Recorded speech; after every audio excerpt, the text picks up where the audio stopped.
everyone must come down finally on one side of the truth or the other, on the side of the truth or against it.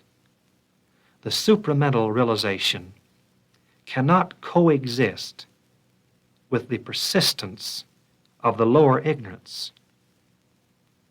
It is incompatible with continued satisfaction in a double nature. The world will surely be saved, but it may not be easily done.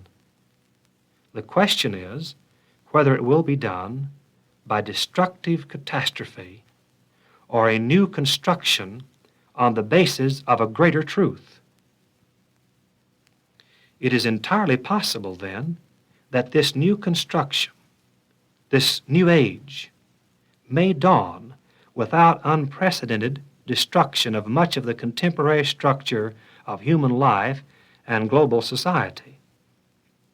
This avoidance of destruction, this new construction, can occur even if at first only a small number of human beings receive the transformation to the new spirituality.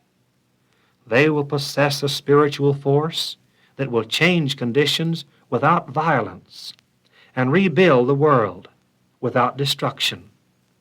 They will be the heroes of a new kind of courage, of the bravery that is able to conquer without catastrophe, to change without chastisement. They will not be wounded servants, but triumphant instruments in God's possession of the earth. They will not fall before outer circumstances, but direct them. From a few, the number of these spiritual heroes will grow to multitudes. Even a small band of these new individuals can alter the tenor of events and shape the course of the world upward. It's like the story of Lot in the Old Testament. God said to Lot that if he could find one righteous man in the cities of Sodom and Gomorrah, he would spare them. So today, a few men in whom there is this new power of spirituality from the divine will cause the world to be spared from the crisis that now confronts it. This change will balance a large but uneven upsurge in man's development. It was easier, and perhaps inevitable, that he should begin his ascent along the more obvious path of external and scientific advances. This was the tangible, which his understanding could grasp and work with more readily in the beginning.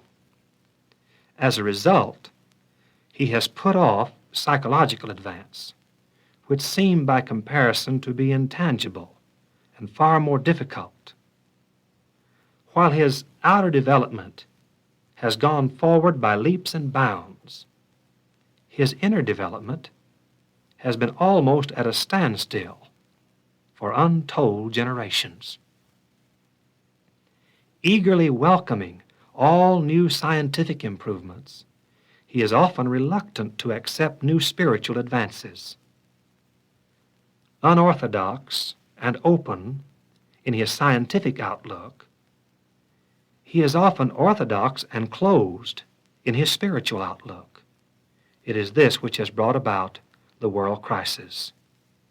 The finger that was in the crossbow is the same finger that is on the atom bomb. The weapon has changed, but not the inner spiritual level of man. He must now search even more intensively for new inner powers than he has for new outer powers.